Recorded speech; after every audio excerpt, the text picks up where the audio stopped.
welcome back. This is Chris, and today we're going to be doing the Misty Ruins Elite level, the first of the 6 Elite levels for Kingdom Rush Alliance.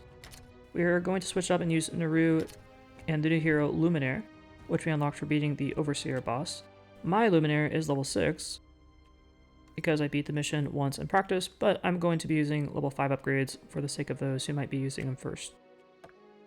Speaking of upgrades, all skill tree upgrades are now unlocked. The only choice you have to make is between Paragon Knights or Crow Collars.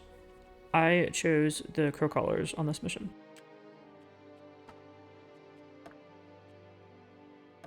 Not so long ago, we elves were revered for our magic and grace, until our sacred relic was corrupted and we became a shadow of what we used to be. But with this army, I'll restore our glory, and I'll lead a new world ruled by the elves. Starting off, you're going to build a level 3 Stargazer tower in the center.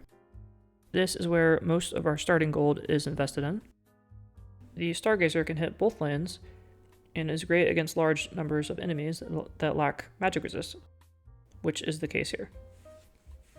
I would recommend you put a Demon Pit on the top and bottom lane for stalling, and place a Ballista tower at the very front for some initial chip damage. We will not be putting points into the level 4 Ballista Tower upgrades this game, but they are great for softening up enemies before they get in range of the Stargazer.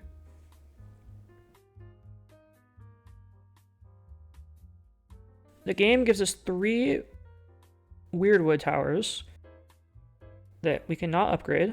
It will chuck their acorns at enemies, dealing physical damage and small AoE effect.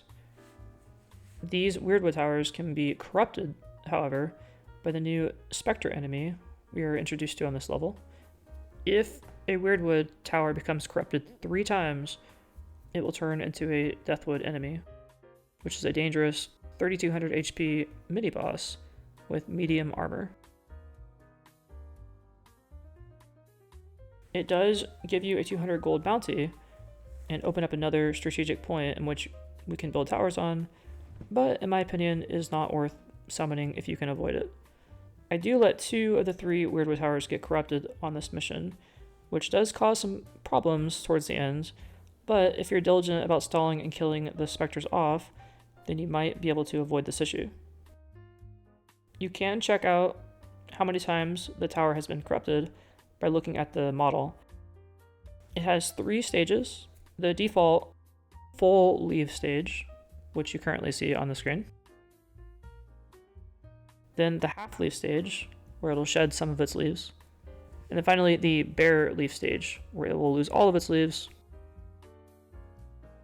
If a Weirdwood has no leaves and it gets corrupted one more time, it will turn into a Deathwood and start walking down the path, so be careful. For the build order, I would prioritize getting your Stargazer in the center to level 4 and max out its AoE damage upgrade. Come wave 5, a new path will open up on top, and we'll just start working towards getting 2 level 4 Arcane Mage Towers on the back roundabout points. You can build more Demon Pits and Ballista or upgrade the existing ones as you feel needed. It doesn't make a huge difference. Our main goal is to stall the enemies out as long as possible and let the magic towers deal most of the damage. So with that said, it may be better to focus primarily on the Demon Pits. Getting a level 4 Demon Pit on the top and the bottom would not be a bad idea.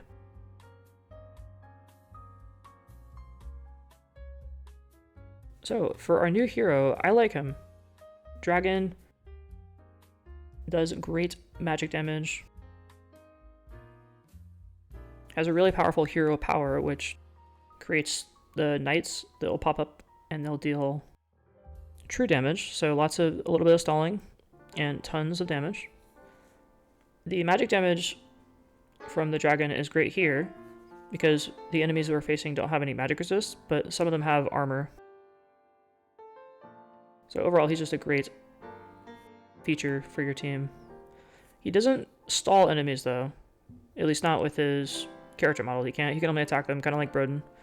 He's also not terribly fast, although he does fly, so he can fly over obstacles. He doesn't have to take the terrain like Naru does.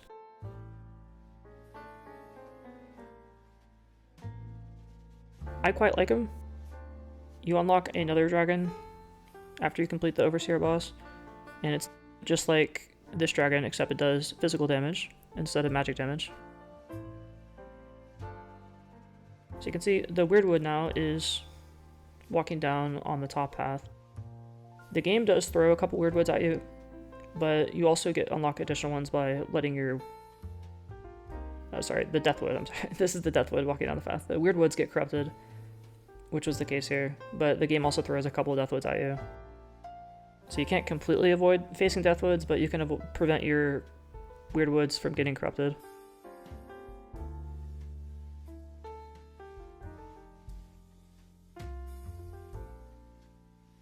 By wave 11, I have 2 level 4 Arcane Mage Towers.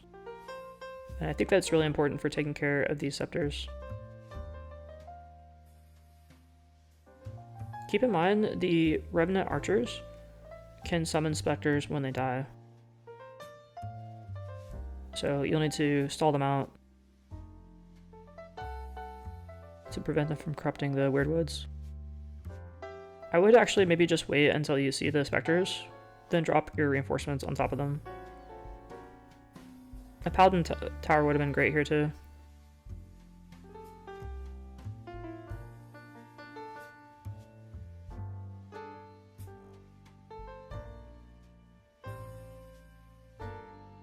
As far as difficulty goes, I didn't find this level to be terribly difficult. In fact, I just kind of went with towers I thought would go well here, and I got it first try. It could have been even better had I avoided the corruption from the scepters, but this was the first time I was introduced to the mechanic.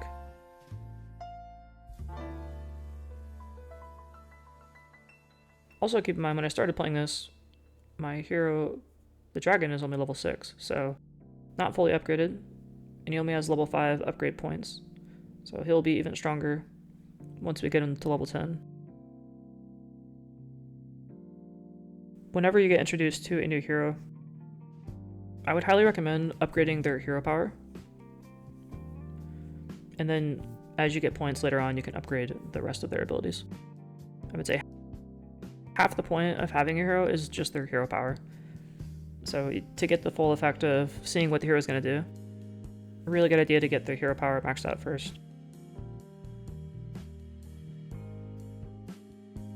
Another interesting enemy here is these little moths you can see on the top lane. They will, when they die, they explode into these poison clouds, which act as camouflage, and any enemy inside that cannot take any damage. So that's something kind of cool we haven't seen in a Kingdom Rush game. They're very squishy, but when they die, they give a smokescreen for enemies.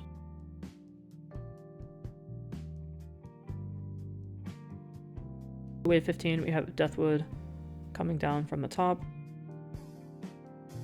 Really want to stall these guys out where there are a lot of mage towers around. They have medium armor, so they will ignore 60% of all physical damage.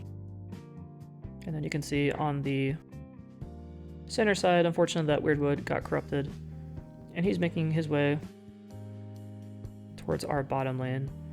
This is going to cause some problems, I would say. That was one of the preventable corruptions. And I also let my Naru die, which was also a major issue, but we managed to clean it up. No small thanks to the awesome hero power from the dragon.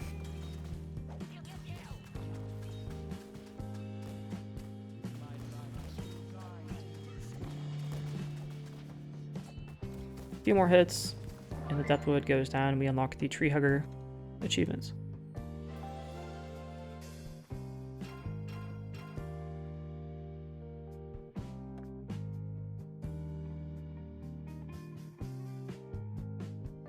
Alright, well that was the first Elite campaign mode done. Thank you so much for watching. You guys have a good one.